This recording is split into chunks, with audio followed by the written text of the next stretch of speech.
পুকুরে মাটি খনন করতে গিয়ে উদ্ধার হলো মানুষের মাথার খুলি। সোমবার ঘটনাটি ঘটেছে পূর্ব মেদিনীপুর জেলার এগরা 1 ব্লকের জোরথান গ্রাম পঞ্চায়েতের বাধিয়া গ্রামে। প্রসঙ্গত জানা যায়, গ্রাম প্রায় 12 বিঘা জায়গায় একটি পুকুর রয়েছে। সেই পুকুরে দীর্ঘদিন ধরে সংস্কার করা হয়নি, তাই এবার সরকারি উদ্যোগে 1 সপ্তাহ ধরে খনন কাজ চলছিল। এদিন জেসিবি দিয়ে মাটি খনন করার সময় একটি মানুষের মাথার খুলি বেরিয়ে আসে। কিছুক্ষণের জন্য খনন কাজ বন্ধ হয়ে যায়। এলাকার মানুষ এসে ওই খুলি দেখার জন্য ভিড় জমায়। তবে এই খুলিটি এখানে কিভাবে এলো, কতদিনের পুরনো, সে বিষয়ে এখন কিছু জানা যায়নি। তবে এই ঘটনায় প্রশাসনের কাছ থেকেও কোনো প্রতিক্রিয়া পাওয়া যায়নি। তবে পুকুরে খনন কাজ করতে গিয়ে মানুষের মাথার খুলি উদ্ধার করে চাঞ্চল্য ছড়িয়েছে। খুলি আমি বললাম, এই যে আমরা তো খুব আতঙ্কিত। এই পুকুর 150 বছর থেকে আরও বেশি, 160-62 বছর আমাদের ঠাকুরদার মুখ থেকে শুনেছি।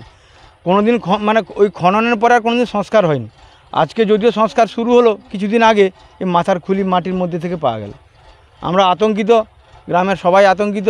এটা কিভাবে কোত্থেকে এলো, কোন জায়গার মানুষ, কি খবর আমাদের জানার মধ্যেও নেই যে কোনো মানুষ হারিয়ে গেছে, আমরা নিখোঁজ সেরকম কোনো পাইনি। কিন্তু খুলি কোত্থেকে এলো কি মনে করছেন এটা ভয়াবহ। মানে এটা আশা করি, এই যে আমার দাদু ঠাকুরদাদা বা তার বাবারা বলতেন, আমার দাদু গল্প করতেন, বসতে বসতে শুনতাম যে পুকুর রাজার আমলের পুকুর। ওই রাজার আমলের কোনো অত্যাচারিত হতে পারে, কিংবা এখানে চোর ডাকাতের এখানে প্রচুর জঙ্গল ছিল, এখন তো পরিষ্কার। ওই ডাকাতদের দল কোনো মেরে ফেলেছে, তাও হতে পারে। বা ওই যে মহামারী হয়েছিল 49 সালে ঝড়ের পরে, নাকি শুনতাম সেখানে মানুষের দেহ নাকি মানে শকুন, কুকুর, শেয়াল টেনে মেনে খেয়েছে।